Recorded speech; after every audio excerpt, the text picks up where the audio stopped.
पहली बात जो है ना आपकी सूद बेसिकली होता क्या है, मैं आपको वो बताता हूँ। सूद वो होता है जब किसी को मजबूरी में पैसा दिया जाए और उससे फिर प्रॉफिट समेत वापस लिया जाए। नंबर वन चीज़, ठीक है जी। सूद, एक बंदे को ज़रूरत है जी, शेख साहब ने कर्ज़ा उतारना है या बच्चों को खाना खिलाना है, कुछ करना है, इनको 1 लाख रुपए की अशद ज़रूरत है और ये मेरे पास आए हैं और मैं इनको बोलूँ कि शेख साहब लाख रुपये ले जाओ, हर महीने आपने मुझे 5-7% को जो भी परसेंटेज फ़िक्स होगी वो आपने देते रहना है। जब तक आप मेरा लाख रुपये नहीं दोगे मैं हर महीने लेता रहूँगा।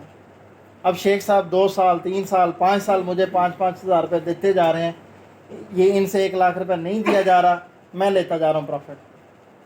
ठीक है जी, जिस महीने नहीं आएगा वो 1,05,000 हो जाएगा, अगले महीने ये इनकी किस्त नहीं आएगी तो 1,10,000 हो जाएगा, इनका वो ब्याज बढ़ता रहेगा। ये बेसिकली नंबर वन सूद होती है। सर बैंक में भी तो लोग कुछ देर खा लेते हैं ना, तो प्रॉफिट लेते रहते हैं। मैं उसी तरफ आ रहा हूँ सारी चीज़। पहले नंबर वन ये आपका सूद होता है। दूसरा जो हम काम कर रहे हैं ये है मुदारबा। ठीक है जी, मुदारबा इस्लाम में जायज़ है। जायज़ की सूरत में वो भी बताता हूँ।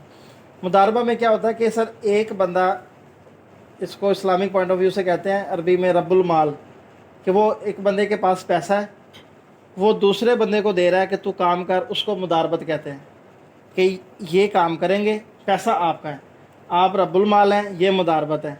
आपने इनको पैसा दिया, इंग्लिश में कहते हैं कि आप स्लीपिंग पार्टनर हैं और ये वर्किंग पार्टनर है। स्लीपिंग पार्टनर ने वर्किंग पार्टनर को पैसे दे दिए कि तुम काम करो, मुझे पैसे कमा के दो। ठीक है जी।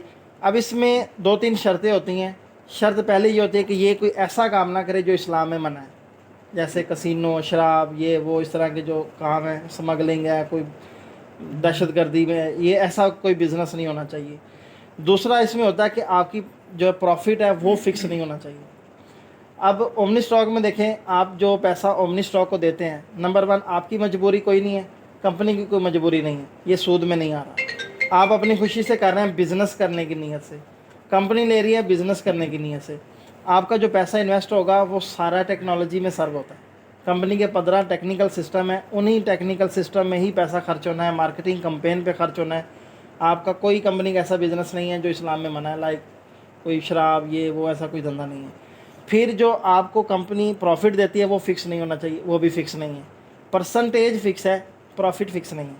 परसेंटेज क्या है कि 300% हम आपको वापस करेंगे, 300% परसेंटेज फिक्स है। अब 300% की वैल्यू का नहीं पता, आपके 10 लाख के बदले 11 लाख है, 11 लाख के बदले 300% हो सकता है वो 33 लाख हो सकता है वो 50 लाख हो सकता है वो 22 लाख हो।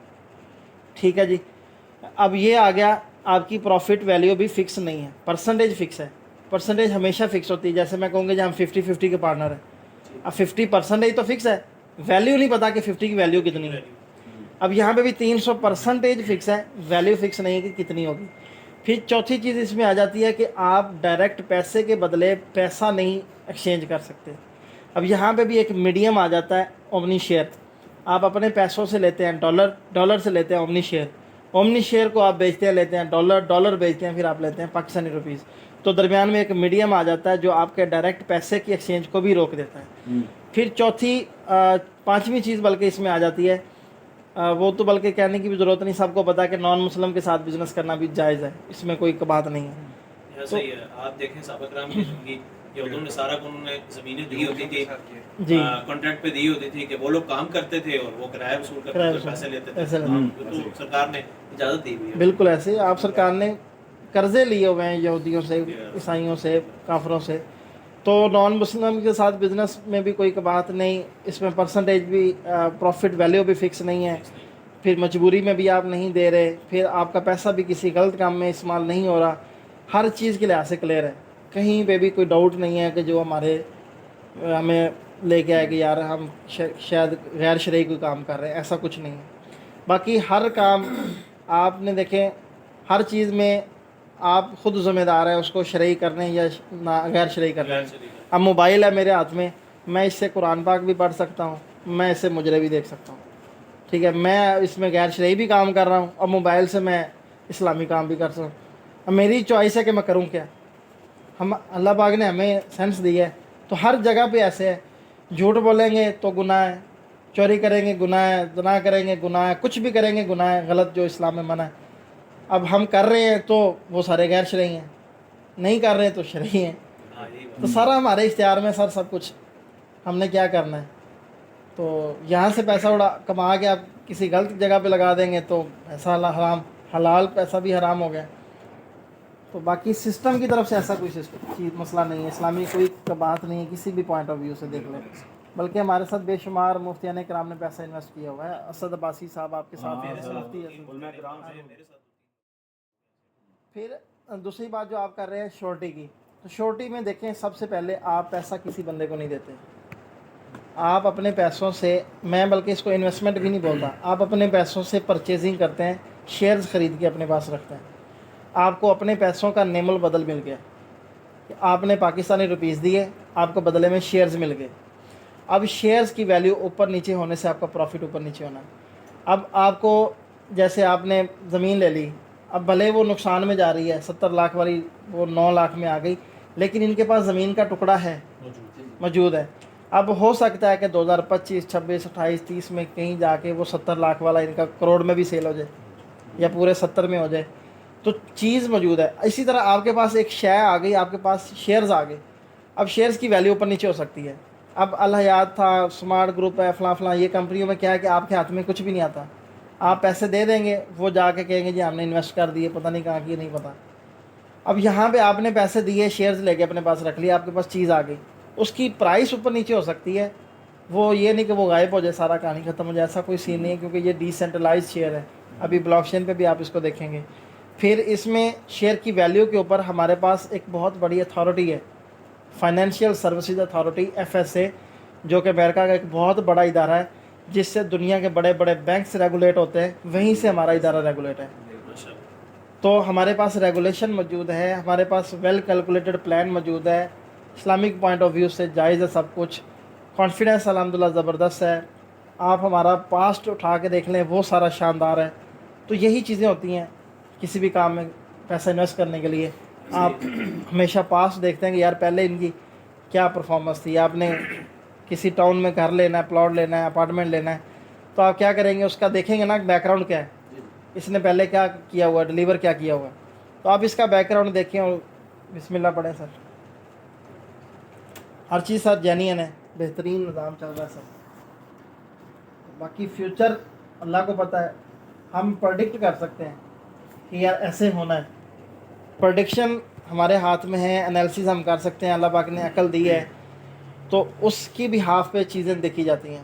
سر میں نے فروری 2019 میں BNB کوئن پرچیز کیا تھا $9 کی پرائس پہ، اور میرا ٹارگٹ یہ تھا، رات کو میں نے خریدا، میرا ٹارگٹ تھا کہ میں نے $12 پہ سیل کر دینا ہے. $12 پہ میں نے ٹریڈ بھی لگا کے چھوڑ دی تھی، لمٹ ٹریڈ. صبح میں اٹھا ہوں تو پرائس 12 کے قریب تھی. میں نے کہا یار یہ 12 پہ تو سیل ہو جائے گا، پرائس تو اوپر آ گئی ہے. میں نے 12 سے توڑ کے 15 پہ کر دیا. میں نے کہا میں 15 پہ بیچوں گا. اب ہم بس میں جا رہے ہیں، میں اور نہیں بھائی بس میں جا رہے تھے، تو میں نے وہاں پہ دیکھا کہ پرائس 15 کے قریب تھی. میں نے کہا یار یہ تو 15 پہ بھی آ گئی. میں نے 15 پہ اس کو کینسل کر کے میں نے 20 پہ لگا دیا. میں نے کہا یار یہ 20 پہ جانی ہے. اچھا جی، وہ ہم ایک اور سٹی میں گئے، واپس آئے، اور شام کو کھانا کھا رہا ہوں تو مجھے یاد ہے کہ ٹریڈ لگائی تھی میں نے، اس کو اوپن کیا، پرائس 20 کے قریب تھی. میں نے توڑ دی. میں نے کہا اپنی ٹریڈ لگانی ہے، اب اوپر ہی جانا ہے. سر وہ ایسا اوپر گیا کہ $850 تک گیا. ابھی بھی وہ $550 پہ کھڑا ہے. ٹھیک ہے جی، $9 والی پرچیزنگ سر $550، آپ اندازہ کریں کتنا بڑا پروفٹ ہے. بہت بڑا. پھر اسی طرح سر بے شمار اور کوئنز ہیں جن کے اندر لوگوں کے حقیقت میں چھکے لگے ہیں.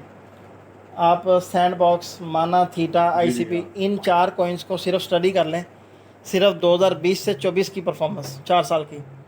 تو سر آپ نے اگر $100 کے لیے ہیں تو آپ کے $1,00,000 کے شیئر وہ کوئنز ہیں. اتنا بڑا جمپ آیا ہے. تو یہ ہم بٹ کوئنز وغیرہ کی صرف ایگزامپل دیتے ہیں، جبکہ بٹ کوئن جو ہے نا، بٹ کوئن کے علاوہ ہزاروں ایسے کوئن ہیں جنہوں نے لوگوں کو واقعی جو ہے نا امیر کر دیا ہے. تو کیا ہے کہ بٹ کوئن کا صرف ایک نام مشہور ہے کہ بٹ کوئن، اس کے علاوہ بے شمار کوئن ہیں جنہوں نے حقیقت میں لوگوں کی زندگیاں بدلی ہیں. تو یہاں پہ بھی ایسا ہونا، یہ کوئی نیا کام نہیں ہونے والا، یہ پہلے بھی ہو رہا ہے اس انڈسٹری میں. اب اومنی شیئر میں بھی ایسا ہی ہونا ہے سر. अब जिसने $3 पे लिया था, 4 पे लिया था, 5 पे लिया था, वो सारे बड़े अच्छे प्रॉफिट पे पैसा अपना कैश कर रहे हैं। अब इस तरह हम आज 6 पे ले रहे हैं, कल को हम 7, 8, 9 पे बेच रहे होंगे, हम बहुत बड़ा हैवी प्रॉफिट जनरेट कर रहे होंगे। सर इसकी प्राइस अगर $20 पे आ जाती है ना, तो 11 लाख आपका इन्वेस्टमेंट है, आपके 2 महीने का प्रॉफिट 11 लाख बन जाना है। ऐसे ही है, हकीकत है सर। शेयर की प्राइस से होना है। Congratulations. तो इसमें सर जो है ना, फिर कंपनी ने पैसा पॉकेट से तो देना नहीं है। आप देखें 10 साल पहले अगर आपने गोल्ड परचेज़ किया था 20,000 रुपये का तोला, और आज आप बेच रहे हैं 2.5 लाख का तोला, तो वो कौन ख़रीद रहा है? वो आपको प्रॉफिट वो बंदा दे रहा है जो आज उस महंगे रेट पे ख़रीदने आया है। तो शेयर की प्राइस उस वक्त जो 10, 20, $50 पे हम बेचेंगे, तो कंपनी ने प्रॉफिट नहीं देना, वो प्रॉफिट उसने देना जो उस वक्त महंगा ख़रीदने आया। खरीदने हैं। तो ये कैलकुलेशन इतनी ज़बरदस्त है।